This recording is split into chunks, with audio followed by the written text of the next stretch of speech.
उसने मोक्ष के लिए कमर कस लिया। एक बार भी राधा कृष्ण बोला तो उसने मानो मोक्ष के लिए कमर कस लिया। अब एक बार राधा कृष्ण जो बोला तो उसका पतन नहीं हो सकता, वो नरक नहीं जा सकता, क्योंकि भगवान का नाम उसके पास। ये तो बहुत बड़ी बात है, शब्दों में तो छोटी लगी। हाँ, तो इसीलिए तो, पर सबकी रति कहाँ होती है इसीलिए कहा गया है कि भगवान जब कृपा करते हैं तो संत संग देते हैं, क्योंकि संत संग से भगवान के नाम रूप लीला धाम में आसक्ति हो जाती है। बिना सत्संग के नाम जप होगा ही नहीं। तो अगर नाम थोड़ा भी जप लिया तो मंगलमय हो जाएगा, उसका पतन नहीं होगा, वो कभी अधोगति को प्राप्त। नामे भक्ता प्रणश्यति अपिचेत सुदुराचारो भजते माम अनन्य भाग साधुरेव समंतव्य सम्यक व्यवसिता ऐसा। सुदुराचारो माने होता सांगोपांग दुराचार करने वाला, भरपूर दुराचार करने वाला। अपि चेत सुदुराचारो, बहुत भारी पापी आदमी।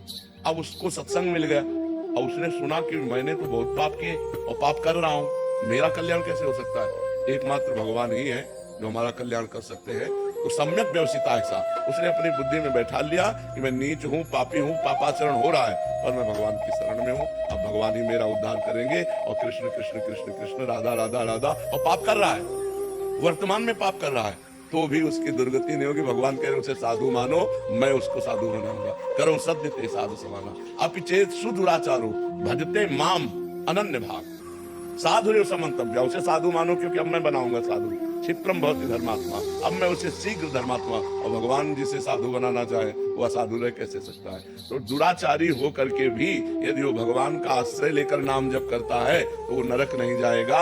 वो भगवान की प्राप्ति के मार्ग में जहां से गिरा है उन भोगों को स्वर्ग आदि लोकों में भोगेगा। जो बड़े बड़े पुण्यात्माओं के लिए दुर्लभ वस्तु है वो उस भजनानंदी को भोगने को मिलेगा, और फिर बड़े पवित्र कुलों में, राज वैभव कुलों में उसका जन्म होगा। कोई साधारण नहीं, क्योंकि नाम जप उसने किया है, इसलिए नाम जप अवश्य करना चाहिए। महाराज जी ये तो हो गया कि वो भजन कर रहा है, फिर वो अपने उससे जाएगा। महाराज जी एक शरणागति का मार्ग आप बिल्कुल साथ साथ में चलाते हैं, तो महाराज जी शरणागति का इसमें सिद्धांत क्या रहेगा? उसमें तो प्रभु खुद बचाते हैं, आप कहते हैं कि उसको, तो महाराज जी वो मार्ग क्या है? इसमें शरणागति में जब हम भगवान की शरण में होते हैं तो जहां हमें भ्रष्ट होना होता है वहां भगवान कहते करो सदा तिनके रखवारी जिमी बालक राखे मातारी। अगर अभिमान है भगवान की शरणागति होने के बाद भी तो गिरना पड़ेगा, नहीं तो भगवान बचा लेंगे। और भगवान का शरणागत अगर गिर भी जाता है तो इसी जन्म में उसको इतना कष्ट दिया जाएगा, उसके पाप का मार्जन हो जाएगा और अंत में भगवान उसकी स्मृति बनेंगे और उसको ये सब अगला जन्म नहीं होगा, स्वर्ग नहीं जाएगा, वो इसी जन्म में भगवान को प्राप्त। भगवान उसके अहंकार का भी नाश करने का विधान करते हैं। हाँ, करेंगे जरूर मतलब क्योंकि वो तो ऐसा ही है ना। हाँ,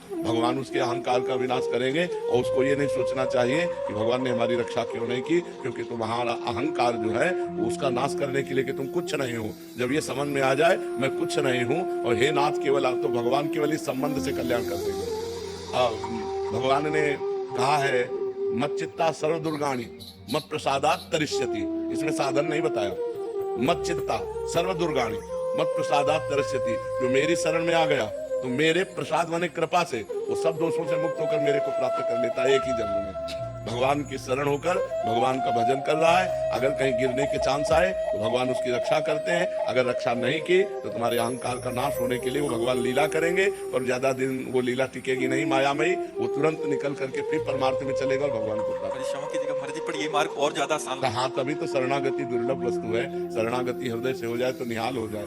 मत चित्ता, भगवान कह रहे मत चित्ता, मत चित्ता, मेरे में चित्त लगाने वाला बस भगवान आप ही मेरे, हमारे में तो कोई ना मैं इंद्रिय विजयी हूँ ना मन विजयी हूँ। हे नाथ आप ही मेरा कल्याण करो, हे पतित पावन प्रभु आप देख लो। ऐसे भक्त का कभी नामे भक्ता प्रणश्यति, ऐसे भक्त का नाश नहीं होता। भगवान कहते मत चित्ता सर्व दुर्गाणि मत प्रसादात करिष्यति, मेरे में चित्त लगाने के कारण सारे दोषों का मैं नाश कर देता हूँ। और मत प्रसादात करिष्यति, मेरी कृपा से वो मुक्ति को प्राप्त हो जाता है। मेरी कृपा से वो एक जन्म में ही भगवत प्राप्त। भगवान सब कुछ कर सकते, करतुम अकर्तुम अन्यथा कर्तुम, एक है साधन पक्ष और एक है कृपा पक्ष। तो अब जो भगवान की शरण में कृपा पक्ष से है वो साधन करते हुए भी अगर कहीं लड़खड़ा जाता है तो उसके दोषों को प्रभु मानते ही नहीं है।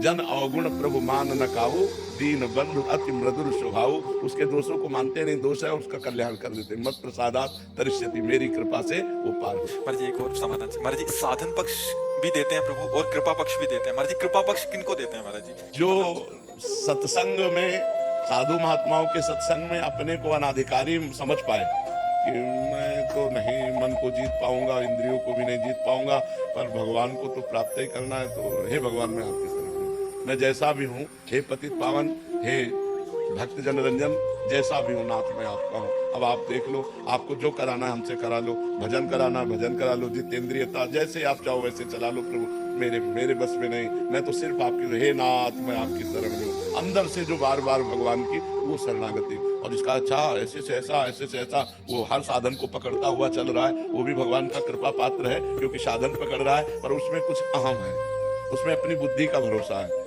और उसमें बुद्धि का, जैसे शरणागति के दो प्रकार बताए, एक बिल्ली के बच्चा की शरणागति और एक बंदरिया के बच्चा की शरणागति। बंदरिया के बच्चा की शरणागति विवेकवान, साधन संपन्न, उसको इशारा भगवान देंगे कि भ्रष्ट होने का अवसर आ रहा है। जैसे बंदरिया अपने बच्चे को इशारा देती जब छलांग लगाना होता है, ऐसे करेगी तो कस के पकड़ ले, और वो छलांग मारी, अगर कस के ना पकड़े गिरे तो गिर जाए।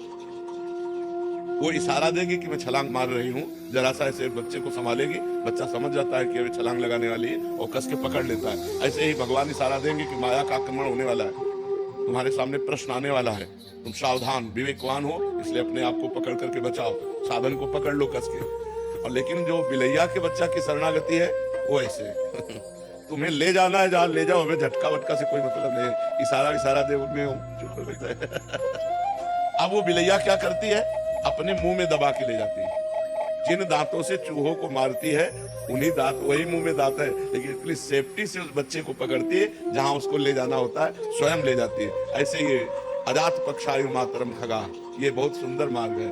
जैसे जिस पक्षी के बच्चे के अभी पंख नहीं निकले, घोंसले में बैठे केवल माँ की बाट जो होता रहता है, ऐसे जो केवल भगवान की कृपा की बाट जो होती है, भगवान का सुमिरन करता रहता है, ऐसे भक्त का निश्चित इसी जन्म में कल्याण हो जाता है। कावेरी जी, राधे राधे महाराज जी। महाराज जी, क्या अंदर की शांति संघर्ष से आती है या स्वीकार कर लेने से आ जाती है? अंदर की शांति ज्ञान से आती है, न संघर्ष से आती है न स्वीकृति से आती है, ज्ञान से आती है। क्योंकि अशांति का कारण अज्ञान है, अज्ञान के कारण ही हम परिस्थितियों में, विपत्तियों में, दुख में, भोगों में फंसे हुए हैं। भगवान ने कहा है, श्रद्धावान लभते ज्ञानम तत्परा सहितेन्द्रिया ज्ञानम लब्ध्वा पराम शांति, पराम शांति मचरेण आदि गच्छति। जब कोई श्रद्धा करके संत महात्माओं का संग करता है, शास्त्र का स्वाध्याय करता है, उसे ज्ञान होता है, क्या करना चाहिए क्या नहीं करना चाहिए, क्या करने से शांति मिलती है, क्या